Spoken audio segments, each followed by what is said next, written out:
So here's the graph of f of x. The first thing we would do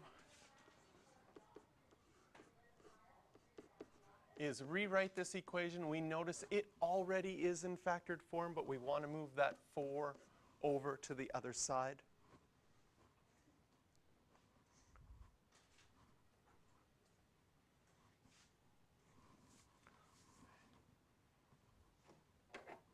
And for this graph, we're going to take 1, 1.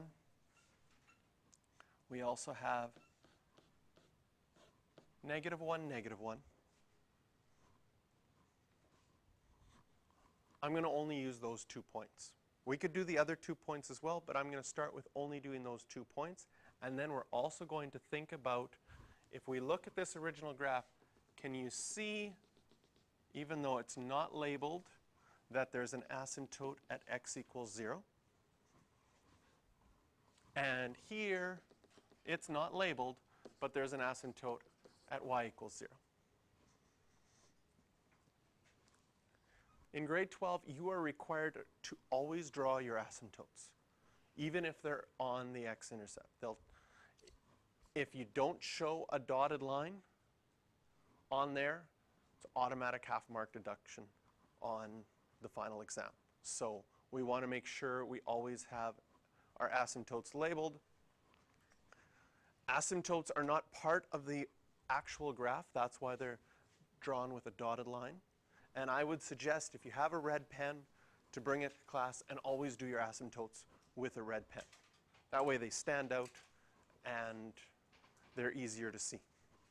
So what we're going to do is we're going to do our points and do, again, stretches and compressions first, then translations. But we're also going to do that to our asymptotes. So we're going to see what happens to y equals 0, what happens to x equals 0.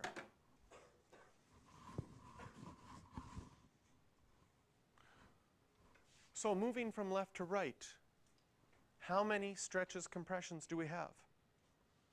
1. And what is it going to do? The x is going to get multiplied by 2. Again, we take that value and we do the reciprocal. So that's our only stretch compression. That means our y values don't change, and we multiply our x values by 2. Then translations. We have 2 translations. The +1 is going to move it 1 to the left, and the -4, 4 down.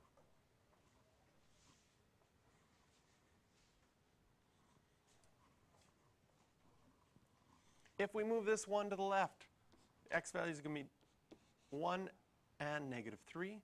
If we move it 4 down, it becomes -3 and -5.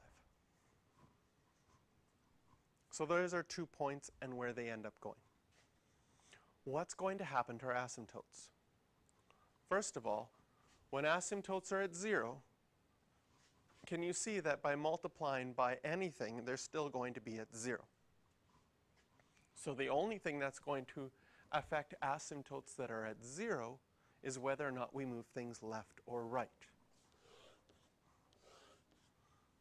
So we need to move it 1 to the left. That's going to affect our vertical asymptote. X equals 0 when moved 1 to the left will become x equals -1.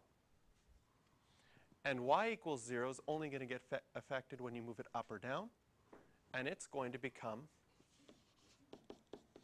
y equals -4.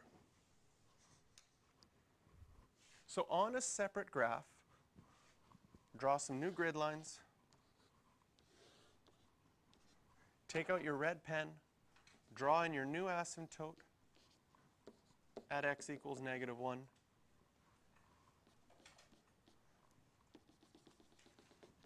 and your new asymptote at y equals -4.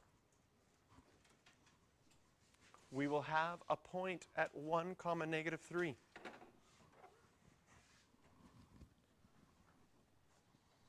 Since I'm drawing a new graph, I'm going to label this point So I'm making sure that my axis is defined by labeling that point. And I also have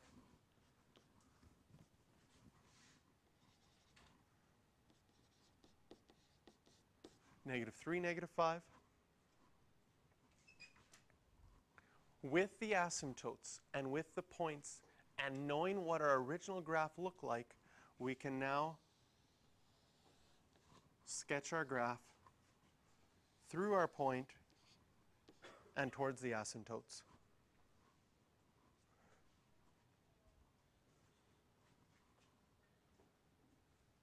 And we have our final graph. It's been stretched horizontally by a factor of 2 and then moved 1 to the left and 4 down.